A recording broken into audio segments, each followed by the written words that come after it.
In today's video, we're going to talk about saturation. I'm going to explain to you what saturation is all about, why we work with saturation when mixing and recording. I'm also going to explain to you different types of saturation. And my goal is to break this down so you can understand what saturation is in a very simple way. Hey, what's up, my friend? Chris Elim here from Mixdown Online. Now, without further ado, let's jump right into today's video and talk about saturation. So, what is saturation? Saturation is the creation of harmonics from fundamental frequencies. When a signal goes through or is overloading some analog components like tubes, tape, transistors, for example, that will create harmonics. And the result enhances the character of the sound, making the sound more full, richer, detailed, and a bit more complex also. Put it like this, when the output shape of a signal differs in any way from the input shape, you get saturation. If we take EQ, EQ will increase or decrease existing frequencies that are part of a sound, opposed to saturation that will create harmonics, from the fundamental frequencies. Harmonics meaning that it's going to create frequencies, like new frequencies that were not part of the original sound. So this is basically what saturation is going to do. Now we have two types of harmonics. We have even harmonics and odd harmonics. Even harmonics are going to be the even multiples from the fundamental frequency.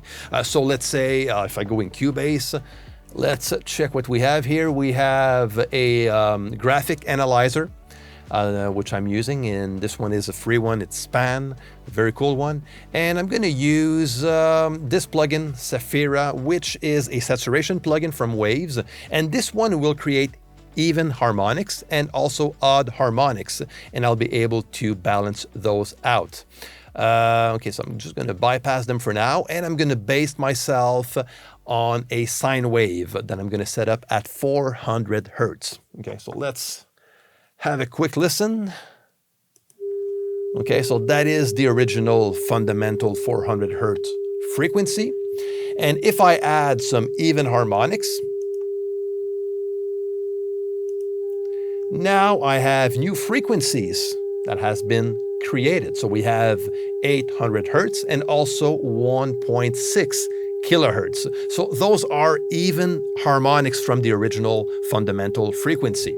Okay, so they are basically octaves. Okay, so we have 400 Hertz, the octave above is 800 Hertz, and then the octave above that second harmonic is 1.6 kilohertz, which is the fourth harmonic. So if I bypass this, now I'm left with the original fundamental frequency, and listen to what those harmonics are going to sound like.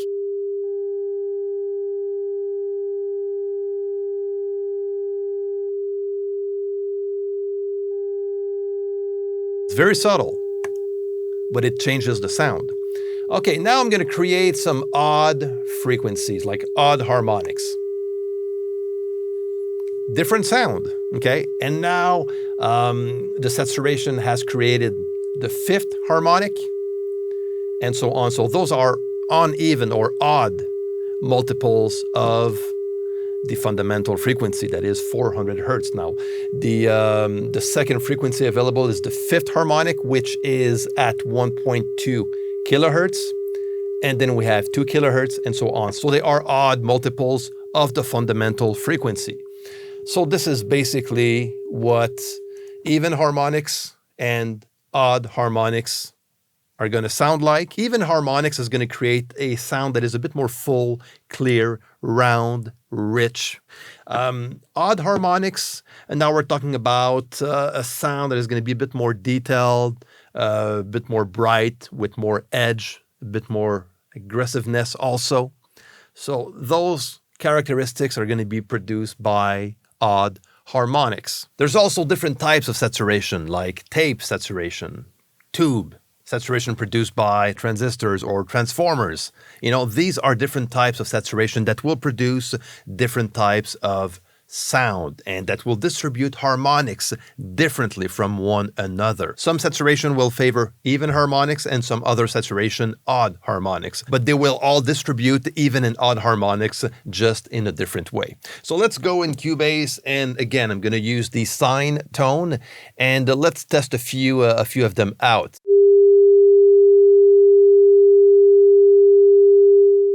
So let's go and open a tape plugin.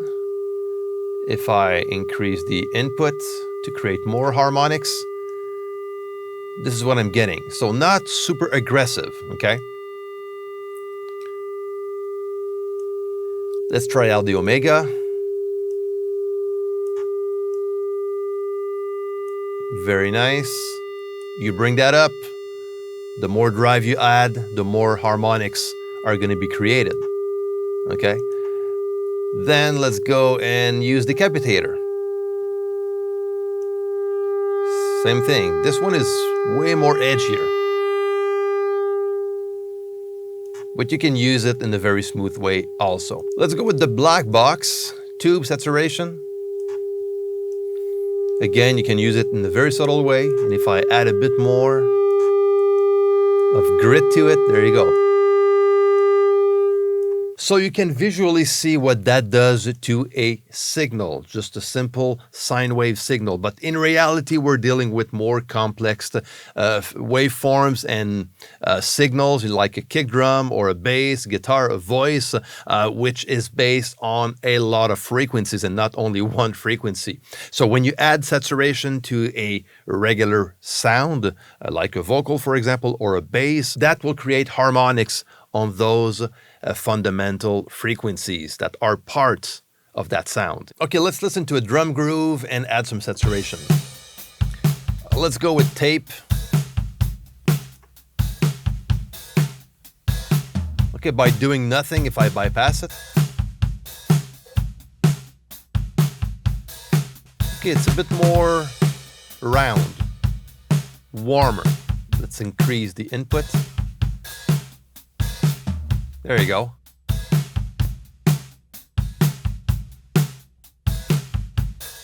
This is what tape saturation does. Makes the sound a bit more round, a bit more warm.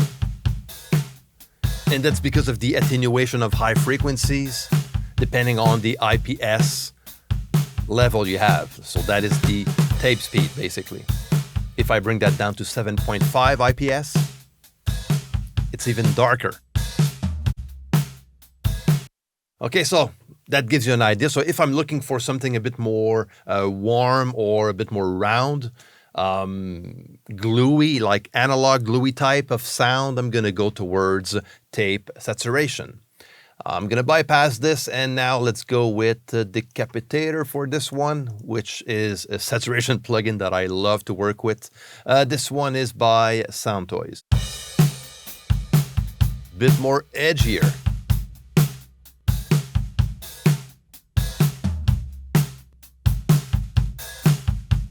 And even if I bring down the drive and I bypass it, you can hear the difference. It actually does something right away to the sound when I insert the plugin without even applying more drive or anything, you know, so this is cool. And that's the case for a lot of different saturation plugins or analog type plugins. Which is nice. So that's why some of these analog type plugins or hardware will have a sound, you know, without doing anything. So that's a very good example. So let's add a bit more drive to this one.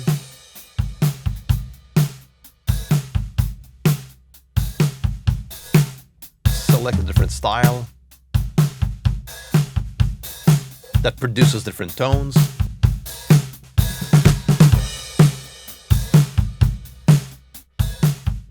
This one is brighter. I'm going to keep this one.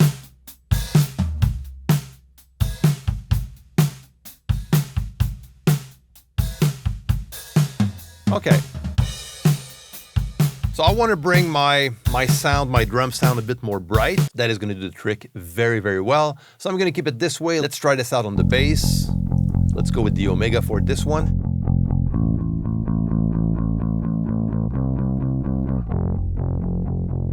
That has a lot of grit. Okay, I don't want to go in more of a distorted sound. I want to keep that more saturated.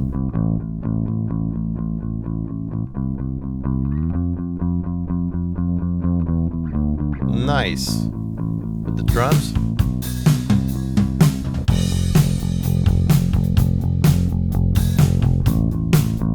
I like that.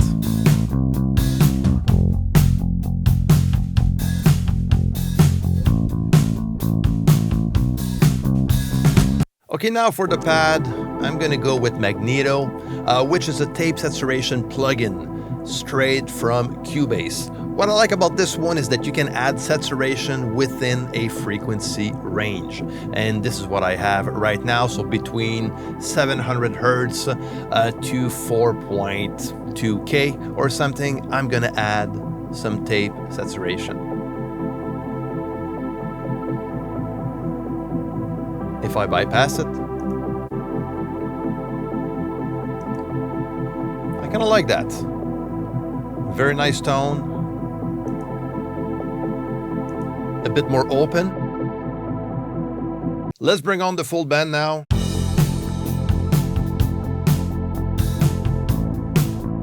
And why not add some tube saturation with the black box.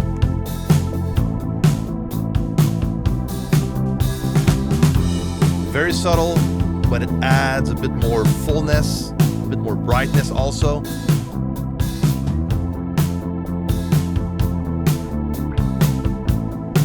Yeah, I like that a lot. Okay, so if we bypass all saturation plugins on all instruments and also on the mix bus,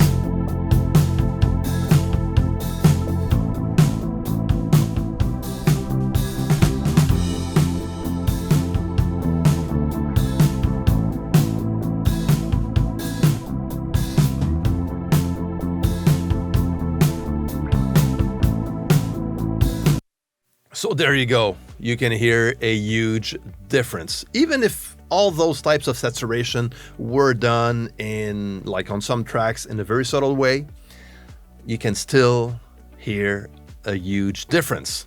So this is what saturation does to your sound, and this is why I love to work with saturation, especially on individual tracks, also on the mix bus, and you can also use saturation in mastering even. And not to forget the use of saturation while recording. You know, if you record with a tube microphone, that will produce some, you know, natural harmonics that are going to be created by the tubes from the microphone, or from this microphone, the Mini K67 that I reviewed not too long ago.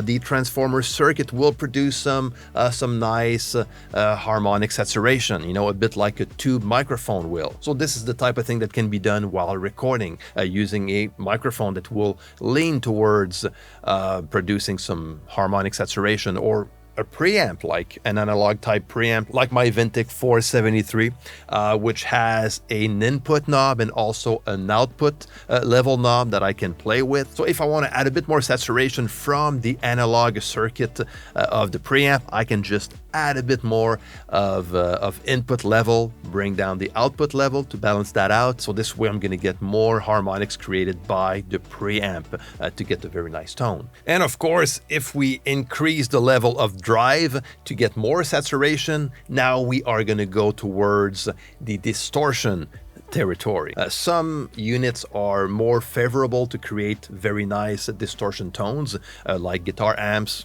guitar pedals, amp simulation plugins, for example, that will be designed to create nice distortion tones. But any saturation plugins or hardware, when you increase the level, the input level, the drive, you will increase the amount of saturation, and at some point you will get distortion.